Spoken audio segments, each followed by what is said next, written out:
صحي تاريخ زشلما راق فتحي ددبيت الجمع صحي زيتي عربة كل شعن قهو عيسمت كالميديا ددبيت النهو مسرتا حقرة تقراي زرقاقت بأن مسرتا تكالات دعنبر أما عدينا بنرئين نعد هاقر تكالات هنا هاي تكالنا نحكس كملت زعامة وراي سلازي ددبيت كتعنبرن كتعبين شرحي تلاتنا كتلمتن ددبيت نحكس أبالات ددبيت نخول ددبيت ميديانا لسان حزبنا ددبيت تيفي بعود كخملت زعامة وراي ددبيت ميديانا ميديا حزب تقراي ددبيت ميديا حزب تقراي ددبيت ميديا حزب تقراي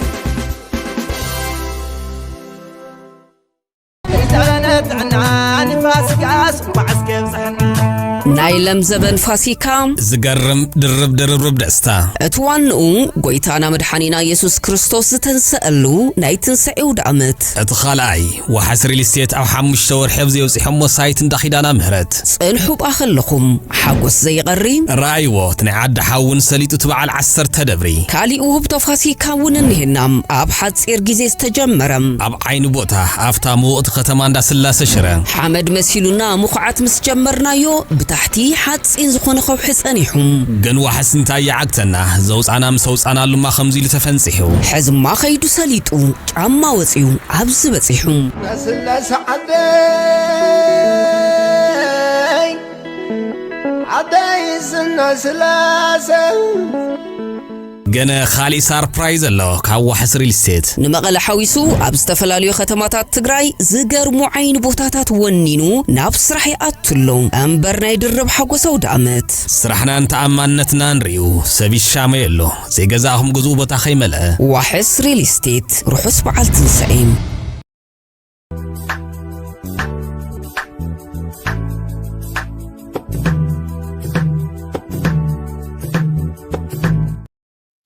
سلام تعني يا بلي كبرات بيسب ددبيت ميديا كمون تخاتلتي مدب كواخم نواخم وبزلهم معدي ساعات وقطاترا سلام تكون لنا منه ددبيت ميديا بس ساعات نقرو مدب كواخم نواخم حزنا قربنا لنا بسانا صنيحكم مدلواتنا تكافلوا عدمناي كمتو تكتاتلوا صنحكم وحس ريل ستيت يصاوعي تقريب زلو كيملطكم يزبل انون ما استوقيا سلازغونه طرح يكون زعابيا هاجرات ابز معبلا هاجرات ريل ستيت ايجنسيتات كومزي عينت سرحت እንዳሰርሑ ንኩሉ በዓልዋና ገዛ ዝገብሩሉ ኩልና ንፈልጦ ከይዲ እዩ ለዚ ኣብ ትግራይና ዋሕስ ሪል ስቴት ዋሕስ ህዝቢ ትግራይ ኮይና እትኸረ ዘላ ኽያዶ ኣነ ከም ሓደ ትግራዋይ ብጣዕሚ ዝሕጉሰኒ መፋለጢ ስለ ዝኾነ ጥራሕ ኣይኮነን እቶም ገዛውቲ እውን ብደንቢ ብውሕልና ሳይንስን ጥበብን ኣማሊኦም ዝተሰርሑ ምዃኖም ኣብ ትግራይና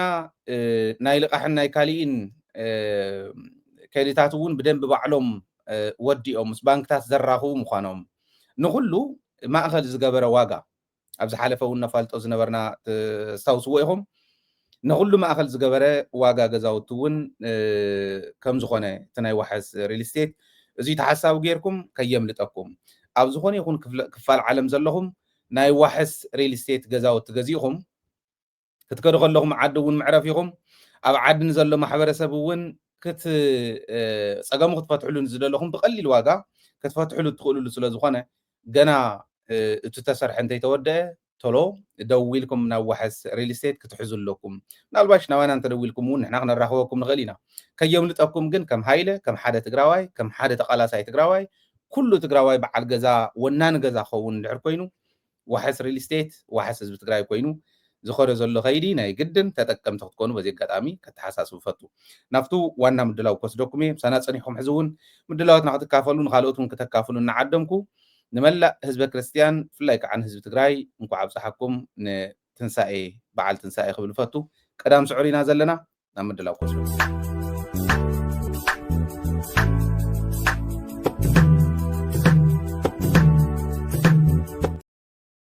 ናይሎሚ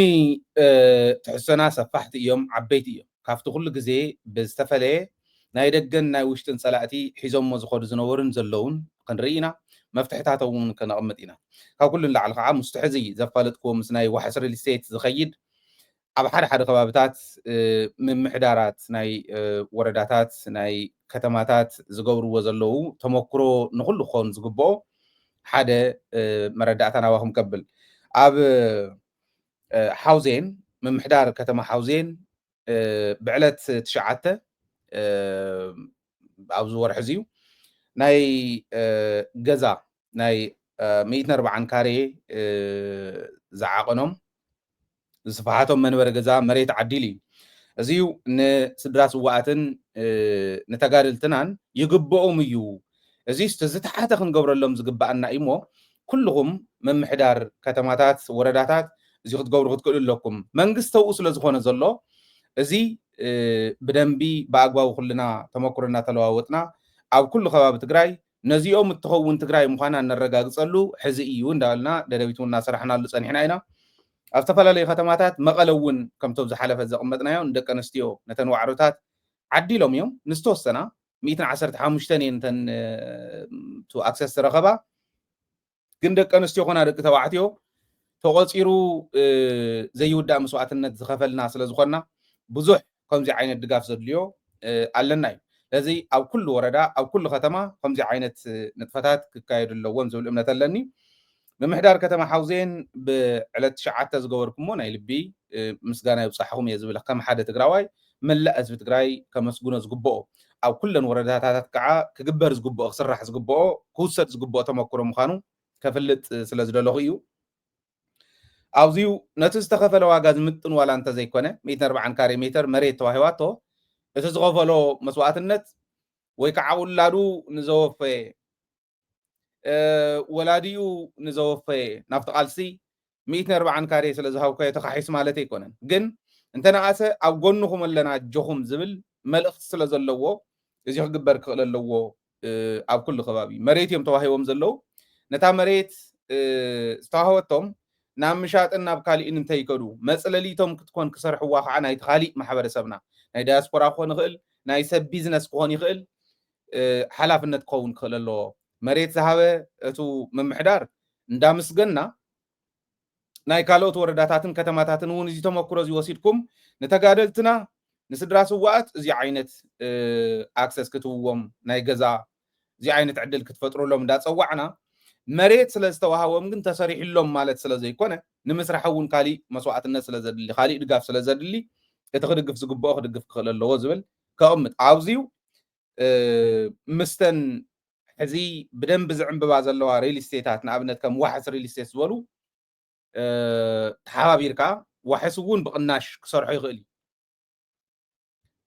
ኣብ ዝሓለፈ እውን ከም ዘቕረብክዎ ዝኾነ ስፍራ ናይ ጀጋኑ ስፍራ ከምኡ ንበሎ ናይ ሓውዜን ከምኡ ዓይነት ስያሜ ከም ዝሃብዎ እውን እዩ ዘለኒ መረዳእታ እንተዘይሂቦሞ እውን ክህብሉ ክኽእሉ ኣለዎም ዝብል እምነት ኣለኒ እዚ ክትገብሩ ኣለኩም ስፍራ ጀጋኑ ዝብል ይሃልወና ታሪክ እንዲዝዩ ኣነ ይብል ኣለኹ ህዝቢ ትግራይ እዚ ኣውሰድ መንእሰይ ትግራይ እዚ ኣውሰድ ሃይለ ስለ ዝበሎ ይኮነን ማንም ይወሎ ንትግራይና ዝጠቅም ድሕር ኮይኑ ስፍራ ጀጋኑ ዝበሃለ ብሕድሕድ ከተማ ይሃልወና ኢለ ኣለኹ ብክፍለ ከተማ ፅዋዕ ይኹን ብቀበሌ ፅዋዕ ይኹን ሓድሽ ዓዲ ኮይኑ ስፍራ ጀጋኑ ዝበሃል ስፍራታት ይሃልወና ብሕድሕድ ከተማ ንምንታይ መስለኩም እዚ ጥቕሙ ስፍራ ጀጋኑ ስለ ዝበልና ሕዚ ካሊእ ረብሓ ከምፃልና እዩ ማለት ኣይኮነን ቃልስና ኣይንርስዕን ኣብ ልዕልና ዝበፅሐ ግፍዒ ኣይንርስዖን ነቲ ግፍዒት ንሱ ንምምላስ ኢሎም መንነትናን ክብርናን ከይገሃስ ኢሎም መስዋዕትነት ዝኸፈሉ ጀጋኑ ኣካሎም ዝጎደሉ ጀጋኑ እዚኣቶም እውን ኣይንርስዖም ስፍራ ጀጋኑ ኣብ ሕድሕድ ከተማ ይሃልወና ኣነ እዛ ሕዚ ዝብላ ዘለኹ እስኪ ንሰሙን ንፅናሓላ ኣብ ደደቢት ሰሙን ሙሉእ ክንዛረበሉ ኢና ሕዚ ስፍራ ጀጋኑ ዝበሃል ስፍራ ኣብ ሕድሕድ ከተማ ይሃልወና ሓደ ዓይነት ይኹን ስያሜ ስፍራ ጀጋኑ በይ ይበል ኣብ ሕድሕድ ከተማ ክንከድ ከለና በበይቲ ስፍራ ጀጋኑ እንዳበለ ዝሓትት ትውልድ ይሃልወና በበይቲ ስፍራ ጀጋኑ ዝበሃል እንዳበለ ዝሓትት ሓዋፃይ ይምፃና ጅግንነትና ይፈለጥ ሓወልቲ እዮም እዚኦም ብክፍለ ከተማ ደረጃ ብቀበሌ ደረጃ እንተቕሚጥናዮ ስፍራ ጀጋኑ ዝበሃል ሓወልቲ እዩ ሓወልቲ ናይ ሓየሎም ኣበየሎ ሓወልቲ ናይ ኣሉላ ኣበየሎ እንዳበልካ ከም ዝጉብነ ስፍራ ጀጋኑ ዝበሃል ሓወልትኹም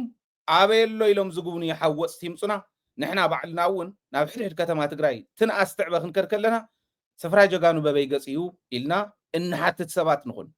سفرا جوجانو إلكم سيموو هابوهم مثلا يركبوا تجادلتنا نتجادل لا يتخون نباندا نشاط عدقن عشوق زخونة تجراي كن مسرت كن كإلا لنا حوزين من محدار كتما حوزين بلبغت مسقوني قبا قصلوا له نالواش نمرتعو خونكم زيو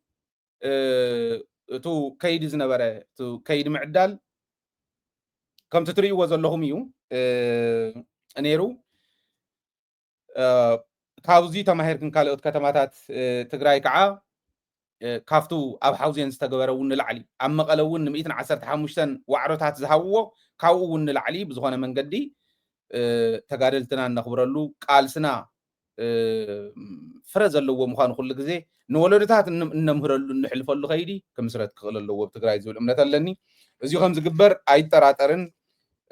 أنتم قدمكم كم زي عين السرح تصرح زلهم ورداتاتن من محدار كتماتاتن جن مسجانا يجباكم ملا هذا تجراي ببزل لو هو ينخمس جنا لي بزي قات أمي كحتى تفتو من محدار كتما حوزين نمقلون نمحدار كتما مقلون كالوتون كم تقولون تحليهم لا أقولنا بدن بغت مسجوني يجباكم تمكرونا يحد كتمانا ناب كلن كتماتات تجراي كحلف اللو الناس للناب ناب ناي شرارو عبد قرر من محدار زلوا يا شرارو أجرو إندستريال كتما ناي أجرو إندستري بدنبي زوجومنا ناي أجرو إندستري إن سر حلا إلى زأمنا كتما يا من محدارون زقرمي أوسن كوينز كله وص عنده وص حب شعبية تأمر صرح زلوا جان زلوا قدلت يولو من يولكن قدلهم كله كسن فوق اللون كن مغرمينا كن معدومينا أنت أويا ممكن نقفمينا كحزقن لمعات اللوم ناي أجرو إندستري زولا زلهو مسارتون كابزي سلز بقس من محدارهم طبقيو زخل لوص عبس حوامون هزوم أكيوم هزوم مخيرهم بمغاد ريلاتيفلي زحاشو خابزو بحاليهم حاوزين صبق صريحهم اللهم مغلون كم زين دولنا خن كدينا ددبيت هزواويت ميديا إياه اتن هزب زقبر أقلقلوت بزحاشة من قد نخيد مغر حسابات ون تقرب أب حد خباب تسرحنا بكالي تقبرون التحلف سلازوانت بزي قات أمي بهزبنا شم كمسكناكم فتو مالتي أزيله أب تقرأي تسرح زلو مو بدن بقعقن مهارو اللو خاب زلنا إلى زحاس وقعة كالي مردأتها هار أبز حلفة عاوز يبدأ دبيت زحلفنا يعني كافتهم زهادمو تقرأي كحيدهم هزوهم كحيدهم سماعتاتهم كحيدهم زهادمو بانداتات عدي سابا خيدهم مسارح صلاة سلازخونو بصلاة شمت سلازتوهاوم عبي سلطان زرخو زمسلهم بانداتات شو ما يصوع عم هايله ازيوم انت خيلكم تملسوا عدهم يا تحشكم صلاي فتو صلاة فماستيك حيوكم مقرتكم مسود خمز درويكم بتمكرو كم ناي بعلنا قلعو خب علي ما نخب علم بزا تريوت بسمعهم منزراهم مني زين دالنا ينقنينا حجون نسي يزولهم أقات خوينو كلت بولاويس تمليسهم دسالين زبهال ناي حدا خفل ختما بوليس حلاف زنبره ناي مقاله عندنا زبهال أبزوا بوليس ناي زوا مقاله بوليس حلاف زنبره عزاز زنبره زياتهم سيات تمليسهم يقر تحتيتهم تمليسهم اللو ويله احلي في ابز حلفه ازيو تخكليو تمليسهم يوم يقر تحتيتهم كم استملسوا زرخونا يون كافتو بوليس كابوليس بيت صحفتيو منيونا بزي قدس نحنا سورس كليلنا مقراب عدلاي سلا زي كونه نسو رخيبنا كم استملسوا بعلمون امينهم يوم تبتعم زغره منغن يقر تايلهم تمليسهم يلوس هايلن من تاي حلفيلهم قريت أقريبا ناس تقرأ يكرتاكو ينقصون برا يوزحن عندنا تبعليو خسمعكم يتادمصو نالواش من مزرا وقطع منا نقدم كسمعكم أنت خسرة حجمر يتعلم ده أنا يجي يكرتال ولا نجار يلا أنت يكرتاك كدق ما أنت خسرة حجمر يتعلم ده أنا يجي يكرتال ولا نجار يلا أنت يكرتاك كذا صح نجار اللي بيسمع يتفهم ده اللي ما بحبه كويس عفوا يكرتاي غلط قليل وين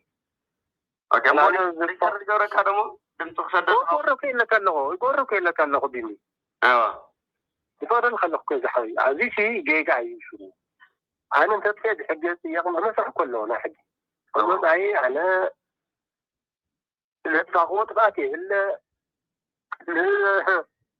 لحظة يكرتاي ولا يكرت حاتي زي لحظة ما تعلي على حسكم خالو زي ميديا وش تكون حتى أنا في زرقة خايسة زي اللي شو خلي حل بلادي تماع كفرة كتما حد حكون عاتي زلت حد بتاعون طيقو يكرتاون كم جيل يا صبو حيز لنا زلو أنا وني كرتا حتتكون دسالني ون تني عد حكون يكرتا حتتن يكرتا زي حتتنا يكرتا حتيتهم تمليسهم يلونا هايله هايدا ام تباهلنا زبل زلو مصيخم سراح جمهور إنا تباهلنا امبر يكرتا حتيتنا أي تملسنا يكرتا حتتون يتباهلنا أني زبلنا زلو صبغتيا هذا هايله زي يكون مردات حليفن دي زبل زلو قصر حدا تخكلني حق زحلفنايو هاديمم كم زنور زياتهم تمليسهم كم زلون حدا حق دحلفنا حق دزي بعد زمسكر مالتي نعيا سراحهم جمروا مصيخم تباهلنا إنا مسينا يلو اوكي ددبيت زحلف حدا حقي هاديمم كم زنور زم سوات زيهم بوليس عززتيو لب بل سراويت تግራይ ሕጊ يخبرله ተባሂሉስ ፖሊስ ዝዝ ምስ ሰራዊት ኮይኑ ሕጊ ከخبرና ተገበኦ ሃዲሙ ኸይዱ ከም ዝነበረ ደደቢት ሕሊፋቶ ያ ከም ተመለሰ ደደቢት ሕሊፋቶ ያ حق ሕሊፋ ታሚዲያኹም ክንደየናይ ዝኣክል ናይ መረዳእታ በሽበሽ ከም ዘለዋ ኦኬ ናይ መረዳእታ በዝሕ ከም ዘለዋ ናይ መረዳእታ ሽግር ከም ዘይብልና ሓደ ረጋጊጹልና ደባዕሉ ሃዲሞም ከም ዝነበሩ ሃይለ ይነግርኩም كم تملسون هاي لين غيركم هادي مم تملسهم كم زنور بعلو رغاغيص الله هذا حق زي كلاي نعو سرحكم جمهور تباهلنا تصوعنا انا مصينا يلو بوليس ازاز خوينو نايزوا مقله بوليس ازاز خوين تشويمو زنبره سباي انتاي كغبر نحزب هدغيرو هاديمو امو نعا سرحخا جمهور تباهل تصوع اسك عزمت انت كغبر صنيحو حزولي بوليس عزازيو بوليسون اتيون ناي وردا ناي كفلا ከተማ عزازيو دسالين عندنتون ناي مقله ناي زوا بوليس عزازيو سراويت تግራይ ጸላኢ ይኮነን سراويت تግራይ ሕጊ ከخبر ከሎ ሃዲሞ አዲስ አበባ ዝኣተው ምዃኑ ነጊረኩም ኣለኹ እዚኣቶም ፖሊስ አዘዝቲ ተዋሂሎም ክንዱ ዝኣክል ስልጣን ተዋሂዎም ዝነበረ ሕጊ ኣይኽበረለ ኢሉ ፖሊስ ከሃድም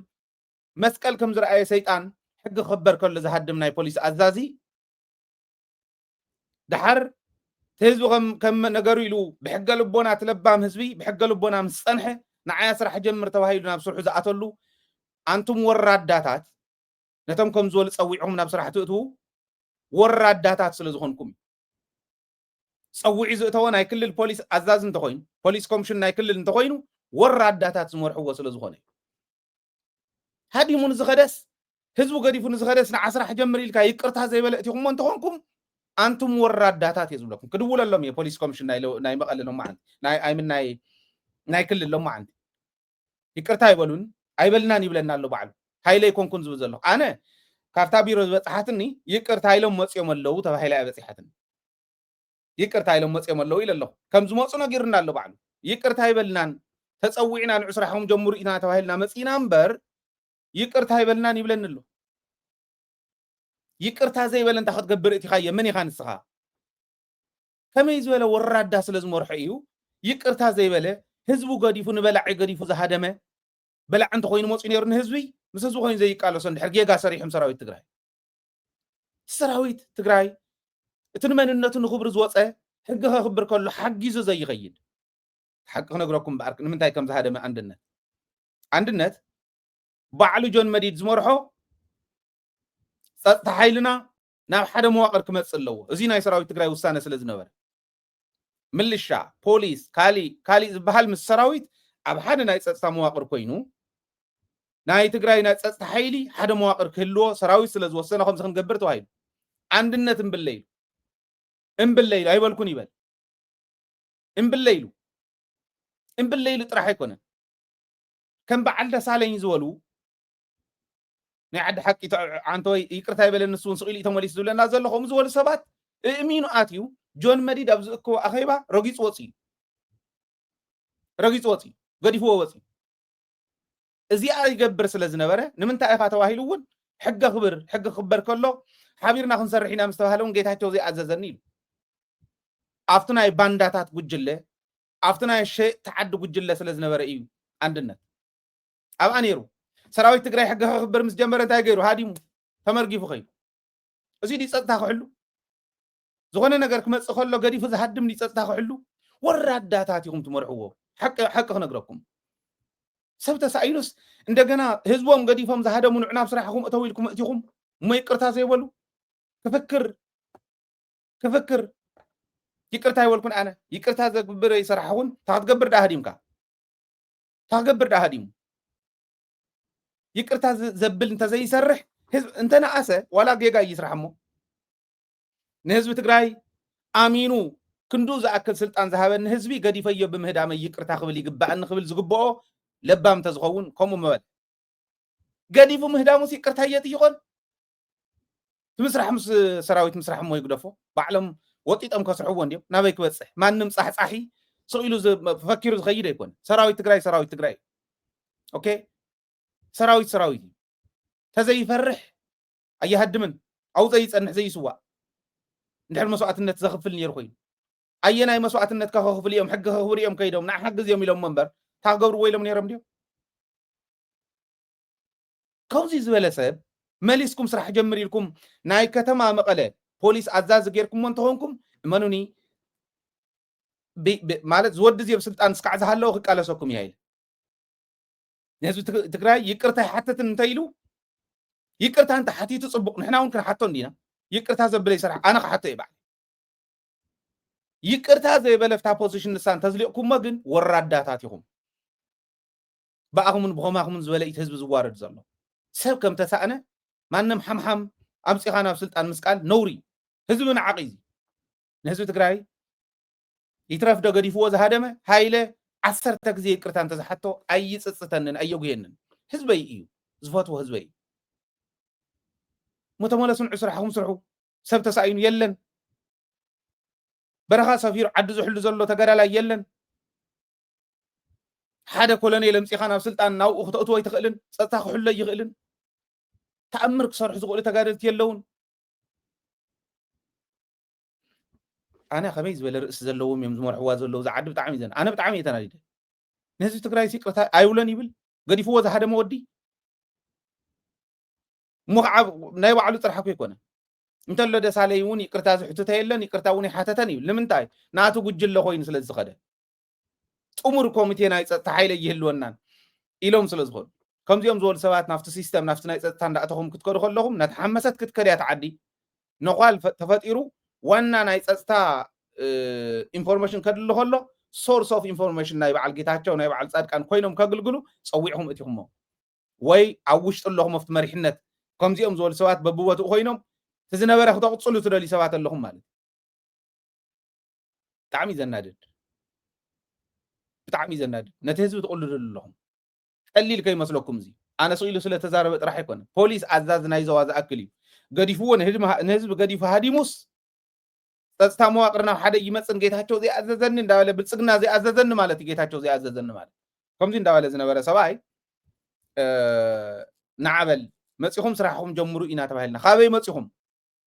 ናበይ ስለ ዝኸዲኦም መጽኹም ስራሕኩም ጀምሩ ኢና ተባሂልና ተጸዊዕና መጽና ይብል ታገብር ተጸዊዕ ዝመጽእ ተሸይሙ እንዲ ነይሩ መነባሪር ወዲ ውጻእ ተባሂሉ ዲ መጽኹም ስራሕኩም ጀምሩ ኢና ተባሂልና ኢሉ ባዕሉ ተዛረበ ዝዛረበ ሃይለ ይኮነ ዝፈጥሮ ዘሎ መጽኻ ስራሕካ ጀምር ተባሃለ ካበይ ሃዲሙ ስለ ዝነበረ حق زحلفنا يا ددبيت تحقوسو لا تحبنو لا ميديا حق تحلفو كم زنبرت بعل مسكيرو لنا الله يقرتا يبلكون يلو مخحدو ግን ይቅርታ ኢሊ ስለዝወልና ኢና حليفنا ይቅርታ ዘይበልካ እንተ ኮንካ ጽቡቅ يقني هذه ዝነገርካና ይቅርታ ዘይበልካ ስራሕ አንተ ቀጽልካ ግን ንሕና ዝከኣለና ኩሉ ክንቃለሲና እዚኦም ሓበሬታ መቀበልቲ ናይ ጸላእት እንበር ንህዝቢ ትግራይ ይቅርታ ዓብይዎ ገዲፎሞ ስለዝሃደሙ ተጸዊዖም መጽኦም ናብ ስልጣን ከኣቱ ሰብ ከም ዘየለ ከምዚ ክግበር ከሎ ክንቃለ ሰካምበር እንድሕሪት ንበለ ይኮና ነውሪ እዩ ነውሪ ከመይ ይበሃል እንተኾነ ትክክል እዩ መሲሉና ከይድና ነርና ይቅርታ ህዝቢ ትግራይ ፀጥታኻ ክንሕሉ ኢና ክንክሕሰካ ኢና መተባሃለ ገዲፍዎ ዝሃደመ ህዝብስ ይቅርታ በዚሕዎ ሰይበልናን ሃይለን ምንታይ ከምኡ ኢሉ ሕለፈ ተጋጌ ወደይ ተጋጌ ከምዚ ዓይነት ካሕዳማት ምዃንኩም ዘይምፍላጠይ እቲ ኢንፎርሜሽን ምስ ሃውኒ ካብ ቢሮ ስለ ዝመፀ ኣሚንና ሓሊፍናዮ ንዓኹም ክንጥይቐኩም ግን ነርና ይቅርታ ኢልኩም ዶ መበልናኩም ትክክል እዩ ክንድዚ ዝኣክል ሓሳዳትን ካሕዳማትን ምዃንኩም ተንፈልጥ ኣይንሕልፎን ሸሊምናኩም ኮይና ኣዋርድናኩም ይቅርታ ኢሎም ኢልና ንህዝቦም ዝሓስቡ ንህዝቦም ዘኽብሩ እዮም ኢልና ኢና ሓሊፍናኩም እኒና ማለት እዩ ህዝብኹም ትሕስሩ ህዝብኹም ትክሕዱ ምዃንኩም ሸፊንልኩም እዩ ነይሩ ሃይለ ወራዳ ከምዚ ዝበለ ወራዳ ተግባር ግን ዓዲ ክመርሕ ይኽእል ኮነ ኢልኩም ተረፍ መረፍ ናይ በዓል ጻድቃን ኣብ ውሽጢ ኮንኩም ከምዚኦም ዝበሉ ሰባት ተመሊሶም ናብ ስራሕ ክኣቱ ኣዛዚ ፖሊስ መቐለ ኮይኑ ክቅፅለ እንድነት ማለት ድዩ ህዝቢ ትግራይ ፍለጥ ህዝቢ መቐለ እውን ፍለጥ ከም ዝበለ ነውሪ ይስራሕ ዘሎ ንዑያ ተባሂሎም ንሶም ተፀዊዖም ሰብ ከምዚ የለ እዚ ኩሉ ተጋዳላይ ኣብቲ ሕሉፍ 17 ዓመት ዕጥቃዊ ቃልሲ ዓዶምን ህዝቦምን ዘገልገሉ ተኣምር ክሰርሑ ዝኽእሉ ጀጋኖም ዘለውሉ ዓዲ ሕጊ ይኽበረሎ ክልተ ሰለስተ ዝበሃሉ ቁፅሪ 3 ዝበሃሉ ማህተም ዓዲ የበሳውሱ መሬት ይሸጡ ሃፍቲ ተፈጥሮ ናይ ህዝቢ ትግራይ ይወርሩ ስለ ዘለው ንብልፅግና መሳርሒ ኮይኖም ስለ ዘለው እዚኣቶም ከይኾኑ ሕጊ ክኽብር እዩ ፀላእ ከይኣተና ከይወረና እንደገና ከይንጭፍጨፍ ሕጊ ክኽብር ጀሚሩ ኣሎ ሰራዊት ትግራይ ክበሃል ከሎ መስቀል ከም ዝረኣየ ሰይጣን ዝሃደሙ ንዑያ ንስኹም ኢኹም ትበልፁ ተመውዚ ዘለውስ ክእለት የብሎም ተባሂሉ ነዚኦም መሊሶም ንካሕዳም መሊሱ ናብ ስልጣን ዝመልስ ምህላው ፍለጥ ህዝቢ ትግራይ ገና ኢና ኣይፀረናን ነዚኦም ክትመልሱ ኣነ ነዚኦም ይትረፍ እሞ ሰብለብ ካቢኔ ስለ ዝረኣኽዎ ኣብ ዝሓለፈ በዓለ ልማ ዘብ ካቢኔ ስለ ዝረኣኽዎ ኣብ ዝሓለፈ ናይ መን ወኪለን ኢና ኣትየ ንሳተ ወዲ ወረዳ ኣኪዎም ነይሩ ብርግፅ ገና እቲ ምምዕራይ የተገበረን እሞ ገና እስካዕ ነማዕራረው ይፅናሓ ኢልና ኢና ክብሉ ይኽእሉ እንዲዮም እንተቐፂለን ግን መን ወኪለን ህወሓት ኣልዒልዎን እዩ ካልኦት እውን ኣብኡ ዘለዉ ናይ ህወሓት ተወከልቲ ኮይኖም ዝኣተው ተላዒሎም እዮም እታ ክትገብሮ ፅኒሕኹሞሞ ቶሎ ክትግበር ከሎት ናይ ህወሓት ውሳነ እዚአንን ካልኦት ተላዓሉ እንተዘይተላዒሎም ከምኡ ዝበለ ሸፍንፍን የለን ግልፅን ክትኮን ኣለዋ እንታይ ዝበለ ራያ ገላፃ ክኾን ኣለዎ ይብሉ ራያ ገላፃ ክትኮን ክትክእል ኣለዋ ባንዳ እዩ ተማሂሩ ኣለኹ ተመሊሰ እንታይ ኢሉ ተመዓራሪ ኣቱ ምስ ተማሃረ ይቅርታ ምስ ሓተተ ንህዝቢ ትግራይ ይቅርታ በዚሕዎስ ይቅርታ ይበልኩን ኢሉ ዝጃሃር ግን ኣብ ከም ዝበለ ሲስተም ኣትዩ ክኸይደ ይኽእል ንዑና እኮ ቃቄራ መሲልና ንሰርሕ ዘለና ለይትን ቀተም ኮቲና ዲና ኣብዚ ንሰርሕ ህዝቢ ትግራይ ክፈልጦ እዩ ከም ዝበለ ባንዳነት ከም ዝበለ ክድዓት ከም ዝበለ ንዕቐት ናይ ህዝቢ ነቲ ክሒድካዮ ገዲፍካዮ ዝሃደምካ ንምንታይ ዲና ካሕዳማት ንብሎም ኣብቲ ናይ 8 ወርሒ ኩናት ስራሕና ገዲፍና ከብድና ተሓሊግና እዕፅምትና ቃቄራ እስካዕ ንመስል ንሰርሕ ዝነበርና እኮ ኣብ ውሽጡ እውን መስዋዕትነት እንዳኸፈለ እግሩን ኢዱን እናተቆረፀ ዝቃለስ ዝነበረ እኮ ዓዲ ነፃ ከውፅእ እዩ ዓዲ ትፍተነላ ኢሉ ኣብቲ ግዜ ንሱ ተሓቢኦም ጥራሕ ኣይኮነን ንተጋደልቲ ዝተዋፀ ገንዘብ ዝበልዑ ዝነበሩ ከም በዓል ብርሃነ ዝበሉ ማንም ሸኳዕ በብኸባቢኡ ተሸኪዑ ነታ ኩናት ዘሕለፋ ሰብኣይ መሲሉ ክመፅእ ከሎ ትርእይዎ ኣለኹም ሕዚ ከምዚ ዝበለ ስለንሕልፍ ስለዘይንቃወሞ ሰላም ክወፅእ ከሎ ንሳቶም ሰብኡት መሲሎም ስለ ዝመፁ ነዚና እኮ ባንዳ እናተፈጠረላ ዝኸይድ ዓዲ ንገብራ ዘለና ትማለ በሳዊ ሰሙና 2 ዓመት ሙሉእ ተመዛበልትና መሊስና መሬትና መሊስና ናብ ሰላም ተሳጊርና ሰላም ትግራይ ረጋጊፅና ዳግመ ህንፀት ነረጋግፀሉ ግዜ በሊዖሞ ከብቅዑ ከለው ተሸለምቲ ኮይኖም ኣነ ይበልክዎ ንህዝቢ ትግራይ ይቅርታ ይበዝሑ ይኽእሉ ከለው ከመይ ዝበለ ወራዳነት እሞ ነዚኦምስ ንዑ መፂኹም ስራሕኩም ጀሚሩ የለውን ኮሎኔላት ኣብ ትግራይ ቶም ኣካሎም ተጎዲኦም ብሪልያንት ዝኾነ ርእሲ ዘለዎም ከካብ ከባቢኡ ንሪኦም ዘለና ዓዲ ከድሕን ዝኽእል መደረ ዝገብሩ ኣይድያታት ዘምፁ ጀጋኑ ንዖም ዶ ኣዘሰይ ትገብርዎም ስራሕ ካሊእ ሰርሖት መንእሰይ ኣብቲ ቢሮ ኮይኖም ዝሰርሑ ግን ንሶም ዶ ይኾኑ سبسينكم يلون نوري أنا كافتم مخادم كافت عد خيدم هزوم كحيدم مخادم يكرتاس يعوي إن هزب تقرأي ما يبلنا الموالم ناي نوري بوليس كوميشن كحتم يعني زقروا لي مال سخن قروكمي كقربا يبزيا عين قرب انت يلمون انبل نايلم بوليس كوميشن إلى قرب لكمي I promise معلتو نوحي با لما عنتي كدول لمي كذا يتعيمهم واحد حرص واحد لهم كدول لمي انبلنا انت يلم انبلنا يلم سبك صدر لمينا نينا كو يستديو تايز بحال نور النتيجة ما يسنا نافت زنورنا غدا كنأتو زي تزخون زل حدا ودي تم غزياو محدا تم حزي قدمي حزي قيتاچو زمور حزي نبره كما يزمر حني رنت غزياو محدار زبلس حنت فيديو سد لي بتعم تسح غوزكم تنادي دون سلازنوركم مسيقرتا نسخ غوزكم قرو فغغيلنا غزياو محدار كمزي زم محدراني رن تግራይ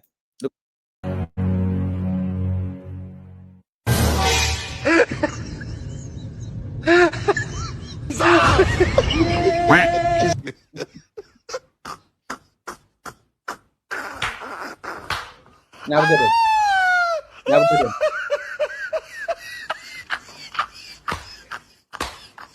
No.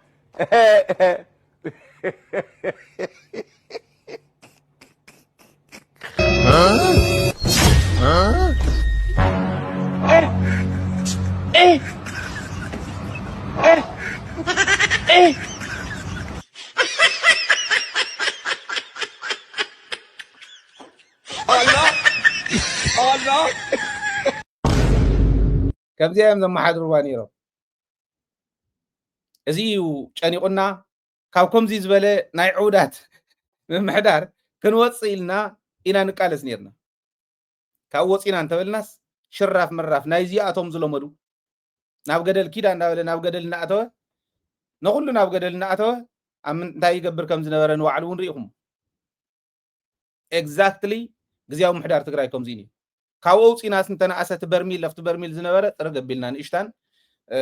ناي ترافيك ناي بزي خيد زبلس بسرعة ناو قدل زي يقتو خون لنا إنا خيدنا نسوز سماهارو نسوز صرح زنورو ما عندنا زي سيبدلنا كم زي عينت قول كنسرح خلنا أبدلنا نيرنا يكرتا يقبون هسب تقرأي لهم زجهارو إنا حزنا ترف لنا نعيزنا الدن زينا خلا حسوز لنا مالي سلازي بأقبا وحسوا اللي زقبو نقر انتحلوه ازي ايو زبل امنة لن كالي أولنا هلنا كنريو بيراو عرق زبل قود موصينا له قليل كي مسلوكم كلتا بروغرام سرحنا لينا قدم لنا كلتا بروغرام مس بعلمو يحقون سرحنا إنا نايدا دبيت ستافون تأكيبنا بدنبي زقمقمنا له بروغرام ريهم يوم كلتا بروغرام سرحنا لنا قدم حزي سالساي حزي ترح له بيراو عرقي زبل ودو ورد حيز موصي له كابي كم زمصت كنغروكم مجمري ودو ورده من الواش كم زي خبل كلهو وا زمص بريزيدانت يوم زقاو مخيدولني بتخكل حزب تግራይ كمرح زخل سب انت موصي كندغفوين نጌታቸውን كندغف አካልና ይነ ጌጾም خادمስ ጀመረ ግደፊልና እምብለይ ምስበለ ህዝብና ፍልጥ ሞኪርና ጀሚርና ድሕሪ ተቃሊስና አምንታይ ከም ዝወደ ቀሪኹም نጌታቸውን አይጠቀመተን ወደ ወረደ ከይትጸድፍ ተጠንቀቅ ይዙላል ብሔራዊ ዕርቂ ዝብል ፕሮግራም ሒዝ መጽ እዚኣ አብይ አሕመድ ይሁ ኣብ ትግራይ ብሔራዊ ዕርቂ ዝበሃል ነገር ጀምር ትግራይ ተወታቲና ዘላ ብሔራዊ ፈላላይ ስለዘለና እዩ ብሔራዊ ፈላላይ ማለት ኣብቲ ብሔራዊ ፈላላይ ከምጽ ዝኽእል ነገር ተፈጢሩ ነው ይፈልጥን የለን ናይ ግለሰባት ፈላላያት ይፍጠር እዩ ናይ ግለሰባት ፈላላይ ብሽማግለ ይዝእለ ጀሚር ካያ ጽናሕ ብሔራዊ ዕርቂ ዝብልሞ እምበዓርና ሃገር ንዕብዮ ኢልና ብሔራዊ ምን ኣይ ምክክር ኮሚሽን ዝበሃል ስለዘለና ፕሮፌሰር መስፍን ኣርኣያ ንኸኣቱ ምክክር ኮሚሽን ጸገም ትግራይ ጸገም ኢትዮጵያ ንኽፈትሕ መንገዲ ክትፈጥረሉ ክትክእለለካ ኣብ ኩሉ ክነዛሙ ተስሎ ዝኾና እዚኣ ንክትገብር ግን ብሔራዊ ዕርቂ ዝብል ጀሚርካ ጽናሕ ኢሉ አብይ አሕመድ ነው ወደ ነገሩ ወደ መጽዩ ነተን አንቶ ዝወልኩወን እውን ሓዊሱ ካብኒ አኪቡ ብሔራዊ ዕርቂ ዝበሃል ክንጅምሪና ኢሉ ኣኼባታት እውን ተጀሚሩሉ ኣነ ኣንቱም ብሔራዊ ዕርቂ ትብሉ ዘለኹም ትርጉም ናይ ብሔራዊ ዕርቂ ዘይፈለጥኩም ሕማም ክተምፁላ ንትግራይ ትኸዱ ኣለኹም ብሔራዊ ኣፈላላይ የብልና ተጠንቀቑ ስርዓት ግበሩ ብስሩ ስርዓት ግበሩ ንሕና ብሔራዊ ኣፈላላይ የብልና ቀሊል ክመስሎ ይኽእል ህዝቢ እንታይ ማለት ይመስለኩም ብሔራዊ ኣፈላላይ ኣለና ስለዚ ብሔራዊ ኣፈላላይ ስለ ዘለና ብሔራዊ ዕርቂ የድልየና ይብሉ ብሔራዊ ኣፈላላይ ማለት እንታይ ማለት ይመስለኩም ሽረ ንሕሞራ ጨፍጭፋታ ኣክሱም ንሽረ ጨፍጭፋታ ዓዲግራት ንራያን ተጨፍጨፍዎ ተንቤን እንደርታን ተጨፍጨፍዎ ከምዚ ዝበሃል ኣፈላላይ ነይሩና እሞ ብሔራዊ ዕርቂ የድልየና ብሔራዊ ኣፈላላይ ነይሩና ማለት ኣብቲ ብሔር ውሽጢ ብብሔረሰብ ክኾን ይኽእል ብኸባቢ ክኾን ይኽእል ብሔራዊ ኣፈላላይ ከምፅእ ዝኽእል ታሪክ ኣለና ነይሩና እዩ ስለዚ እዚ ክንኣል የለና ማለት እዩ ብሔራዊ ዕርቂ የድልየና እዩ ማለት ንሕና ይነበረና ስርዓት ግበሩ ዘይነበረና ኣፈላላይ ክተምፀ ይትመክሩ ወዲ ወረደ እዚኣ ንምንታይ ደልይዋ ክነግሮ እየ ብደንቢ ኣብዚ ሓለፈ ኢንተርቪው ክገብር ከሎ ምስ ሓደ ሚድያ እንደርታ ተበዲሉ እዩ ቤተሰብ እኮ ይነግሩኒ እዮም ራያ ከምዚ ኢሉ እዩ ስኢልና ንገድፎ ኣይኮነን ተበዲሉ እዩ መን በዲልዎ ኣብ ትግራይ ኣፈላላይ ብኸባቢ ኣፈላላይ ዝነበረ በደል ነይሩ ትግራይ ዘድልያ ኣይረኸበትን ዝግባእ ኣይረኸበትን ክንዲ ዝኸፈለቶ መስዋዕትነት ኣይረኸበትን ኣይለምዕትን ኢትዮጵያ ተልሙዕ ነርኩም ኢትዮጵያ ነልምዕ ነርና ኩልና ንሕና እውን ረኪብናሉ ብዕድሜና እዚ ንገብር ነርና ትግራይ ለምዕትን ከም ትግራይ እምበር ናይ ከባቢ ኣፈላላይ ተፈጢሩ ዝተጨቆነ የብልናን ጨቋን የብልናን ስርዓት ግበሩ ህዝቢ ተረዳእኒ ሕዚ እውን ይዛረብ ኣለኹ ኣብ ደገ ነው ውሽጥን ዘሎ እንታይ ይብል ከም ዕብዳን ክመስል ይኽእል እዩ ከምዚ ክብል ከለኹ ከምዚ ክብል ከለኹ ነቲ ሓሳብ ወሲዶም ኣብ ክንዲ ምስራሕ ናብ ካሊእ ዳይቨርት ገይሮም ሃይልያ ከምዚ በለ ክብሉ ክእሉ እዮም ኣነ ይግዳሸ ልክዕታ ናይ ግርማይ ገብሩ ግጥሚ እከለ ኮንካ ከምዚ እምባ ኢየሱስ ኮንካ ይርአ መቐለ ካብ ዓለም ፍሉይ ሰብ ገብረ ማርያም ሓጎስ ዝብል ግጥሚ ቤተይ ወቕዕን ኢሎሞስ ኣይገጠመን ኢሎሞስ ዋ እንኳዕ ዝፈትወ ሰበልዓልኩም በር ጋሒሉ እንደይሓድርን ዝበለ ጋሒሉ እንደይሓድርን ክብል ክእል ኣነ ክብሎ ዝግባአኒ ብግዜ ኢለ ኣለኹ ድሕሪኡ ፀገም የለን ናይ ሃይለ ደቂሰ ዝሓድር ስለ ጌታቸው ክውረ ከሎ ካሊእ ይሕመመሉ 2 ዓመት ሙሉእ ክቃለሶ ከለኹ ኢትናተይ ሕማም ነይሩ ሓቆ ነይሩ ሃይለ ኢልኩም ንድሕሪት ካብ ትምለሱ እዛ ጉዳይ እዚኣ ስርዓት ግበሩ በልዎ ተጠንቀቑ እንቱም ሰብ ሃፍቲ ስለ ዝኾንኩም ገንዘብ ስለ ዘለኩም መኻይን እከለን ቀሪመን ዘምፃ መኻይን ስለ ዘለዋኹም ዓበይቲ ዓዲ ተዋሂልኩም ኣብ ዝተፈጠረ መድረኽ ኣብ እድርን ካሊእን ምርቃትን ካሊእን ስለትርከቡ መራሕቲ እምነት ተዋሂልኩም ኣብ ከምኡ ስለትርከቡ ንዑያ ብሔራዊ ዕርቂ ክበሃል ከሎ ስየን ደብረፅዮንን ጌታቸውን እከለን ክዕረቁስ ብሔራዊ ዕርቂያ ኮይኑ ኢልኩም ተሓስብዎ እንተሃልይኹም ትርጉሙ ናብ ገደል ዝእትወና ስለ ዝኾነ ተመለሱ ተጠንቀቑ ክቃለሰኩም ያነ ዝመሰሎ ከምቲ ዝርዳእኒ ዘሎ ዝተረድእ ሰብ ሕዚ ክቃለስ ክኽእል ኣለዎ ስነ ስርዓት ንበሎም ንሕና ብሔራዊ ኣፈላላይ ይነበረና ታሪክ ሕማቕ ታሪክ ንሰርሕ ኣለና እንተ ተሰሪሓ እዚኣ ብሔራዊ ዕርቂ ትበሃል ትርጉም ብዘለዎ መንገዲ ንቅድሚት ተኸይዳ እንታይ ክመፅእ ይመስለኩም እወ ብሔራዊ ዕርቂ ክግበር ኣለዎ እሞ እንታይ ደኣ ነውፅእ ኣብ ሽረ ከባቢ ከምዚ ፈፂሞም እዮም ስለዚ ሽረ ተበዲልካ ኢኻ እንደርታ ከባቢ ከምዚ ፈፂሞም እዮም ስለዚ እንደርታ ተበዲልካ ኢኻ እንዳተባህለ ይኸይድ ድሕሪኡ ዝመፅእ እዚ ዘይነበረና ኣፈላላይ ኮይኑ ሃይለ ስላሴ ዝመከሮ ደርጊ ዝመከሮ መኪሮሞ እዮም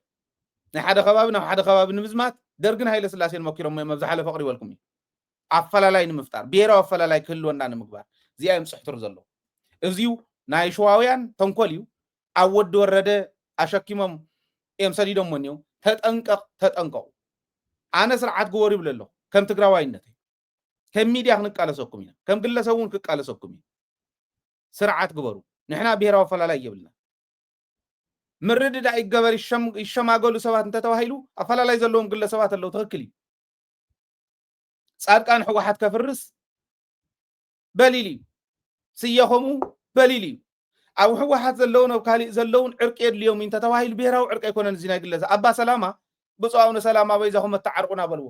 መፅኦም ይዕረቑኹም ኦኬ ንዑ ኣቡነ ኢሳያስ ንዕበሉ እተዓርቁና በልዎ መፅኦም የተዓርቁኹም ግለሰባት ይተዓረቁ ብሔራዊ አፈላላይ ግን ኣይኮነን ተጠንቀቁ ህዝቢ ይፍለጦ እዚዩ ንበይነይ ሃይለ ነጎዳ ሓጋይ ስለ ዝወረደና ኣይኮነን እዚ ብጣዕሚ ብስምዒት ዛረቦ ዘሎ ብሔራዊ አፈላላይ ዘይነበረና ብሔራዊ አፈላላይ ታሪክ ክጽሓፍ ገይሮም እናተባልዓና ክንነብር ንዘለዓለምና ሪኢኹሞ ኤርትራውያን ንዓይ እዮም ዝመስሉ ከማይ ቋንቋ ትግርኛ እዮም ዛረቡ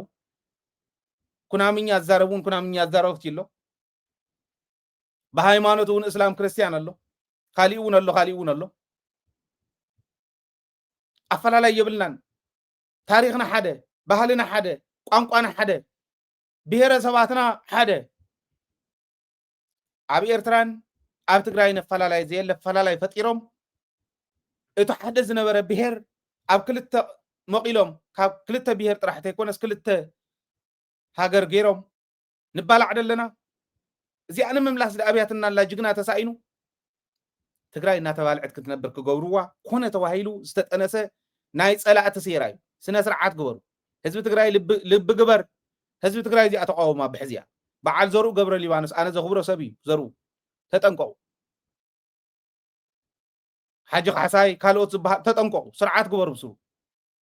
ንሕና ይነበረናን ብሔራዊ ፈላላይ ብሔራዊ ዕርቂ ዘልዮ ኩነታት የለን ኣብ ትግራይ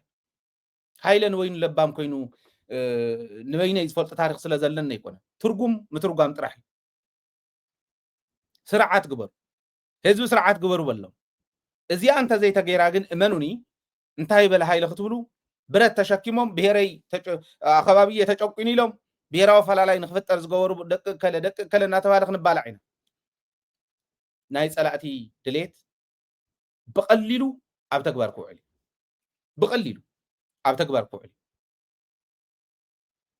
ንሕና ሃይላንድን ካሊእን ኣኪቦም ሰብ ሃፍቲ ገንዘብ ሃሊኩምስ ጾሙ ዝሓድር ህፃን ናይ ጽባሕ ተስፋ ናይ ተዓዲ እንዳሃለወ ተመዛቢላ ሓንቲ ደ ዘይንሳ መሲላ ቃቂራ መሲላ ተወልዑ ሲኢና ሓንቲ ባኒ ሲኢና ከርተት እናበለት እናሓደረት ብሔራዊ ዕርቂ ብሔራዊ ባእሰብ ዘይብሉ ብሔራዊ ዕርቂ ኢልኩም ዘይነበረ ታሪክ ክትፈጥሩ ሰብ ሃፍቲ ትግራይ ሃፍቲ ኣረኺብኩምስ ነዚ ክትከዱ ንሰራዊት እንዳሓግዝዎ ኪድ እቶ ምዕራብ ትግራይ የምለስ ንሕና ኣለና ኣብ ጎንኻ እንደበሉ ኣጆኹ እንደበልዋ ታደ መድሓኒት ሲኢና ኣታ ፓድ ማለት ከምዚ ምዝራብ ጽቡቕ ዲ ኣይኮነን ይፈቅ ፓድ ዘይተፈጠረ ብዝነበረሉ ደቂ ኣንስትዮ ትግራይ ወርሓዊ ጽግያት ብጨርቂን ብኻሊእን ይንከባኸባሉ ዝነበራሉ ግዜ ናብኡ ኮይን ተመሊሰን እኒዋ ደቂ ኣንስትዮ ትግራይ ንፓድ መግዝእ ሲኢነን ዘይትውወን ሃይላንድን ካሊእን ምግብን ትበልዕዎ ቀዳም ሰንበትን ካሊእ እንዳበልኩም ብሔራዊ ዕርቂ ኢልኩም ተኣኪቦም ጀሚሮም ኣለዉ ናፍቆት ጌታቸው ዘይወፀሎም ናፍቆት ጻድቃን ዘይወፀሎም ምእካብ መፍትሒ ዝመስሎም ኣብ ተግባር ዜሮ ዝኾኑ ሚድያ መስሪቶም ዋዕዋዕ ከብሉ ህዝቢ ትግራይ ከፈላሉ ይበል ዝብሉ ዘለው ሃወን እንደነተን ዴታት እታ ትገንዘብ ሃወም እንደቶም ህፃናት ስለማርያም ዝብሉ ዘለው ህፃናት ናይ ጽባሕ ተስፋ ዝኾኑ ሌባ ወዲ ሌባ ተኣኪቡ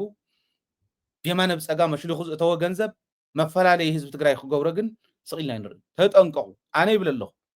ሓራእ እየ ክወፅእ ኣነ ነፃ እየ ጽባሕ ንጎ ከምቲ ሎሚ ዝብሎ ዘለኹ ንጌታቸው ዘይተቃለስክዎን ጻድቃን ዘይተቃለስክዎ ይብለን ህዝቢ ትግራይ ከፍርስ ከለው ህዝቢ ትግራይ ድሕሪ 2 ዓመት ዝተረድኦ ዋላ እንተኾነ ሃይለ ተቃሊሰዮም ኢኻ መጀመርዮም ሕጂ እውን ክቃለሰኩም እንቶም ከምዚኣ ትገብሩ ዘሎ ንሕና ከም ትግራይ ብሔራዊ አፈላላይ የብልናን ሓደ እዩ ህዝቢ ትግራይ ከም ትግራይ ሆሞጂኒየስ ዝኾነ ህዝቢ በተሓሳስባ ደረጃ ፖለቲካዊ ማሕበረሰብ ዝኾነ ኣብ ትግራዋይነቱ ዘይደራደር ተፈላሊ ዘይፈልጥ ከም ብሔር አፈላላይ ዘይብሉ ብሔር ኣብ ኢትዮጵያ ያለን ኣብ ቀርኒ ኣፍሪካ እውን የለን ከም ትግራይ ዝበል